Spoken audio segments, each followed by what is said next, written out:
আজকে আমরা করব মা মেয়ে টাকি মাছের ভর্তা। এই টাকি মাছগুলো হলুদ মেখে ভেজে নিচ্ছি। এই টাকি মাছ ভাজা হলে আমরা এগুলোকে তুলে নেব। তারপরে আমরা দিয়ে দিচ্ছি পেঁয়াজ কুচি, রসুন, হলুদ এবং কয়েকটা মরিচ, পরিমাণ মতো ঝাল, এবং এভাবে তেল দিয়ে ভাজতেই হবে, যেহেতু আমরা এটা একটু শুকনো শুকনো ভর্তা বানাবো।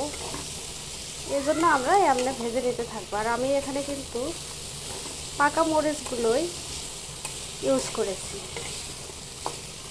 এটা আমার ভালো লাগে ভর্তাটা। অপর দিকে বসিয়ে দিয়েছি মুরগির মাংস। যেহেতু ভর্তাটা আমি পানি ছাড়া শুধু তেল দিয়েই করছি, অনেকেই আবার পানি দিয়েও ভর্তাটা করে, তাই আমার পেঁয়াজ, রসুন এবং কাঁচামরিচগুলো ভাজা প্রায় শেষের দিকে, তাই এখন আমি ভেজে রাখা মাছগুলো দিয়ে দেবো। এই ভর্তাটা কিন্তু অনেক টেস্টি এবং অনেক মজাদার, ভাত দিয়ে খেতে অনেক ভালো লাগে, এটা আমার ফেভারিট। এটা ভাজার সময় কিন্তু মাছগুলো হালকা করে ভেঙে দেবো, তাহলে সবার সাথেই মিশে যাবে। আর এই মাছের ভর্তা করার জন্য কিন্তু আমরা প্রস্তুত করে ফেলেছি, তাই আমরা মরিচ নিয়ে নিয়েছি, তারপরে দিয়ে দেবো লবণ, এভাবে ডলতে থাকবো।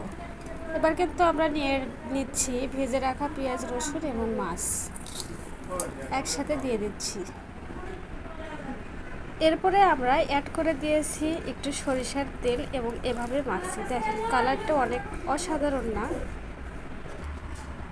আর যদি ভাতের সাথে এভাবে পরিবেশন করা যায়, অনেক টেস্টি এবং খেতেও ভালো। যারা খাবেন তারাই বুঝবেন এর কি টেস্ট।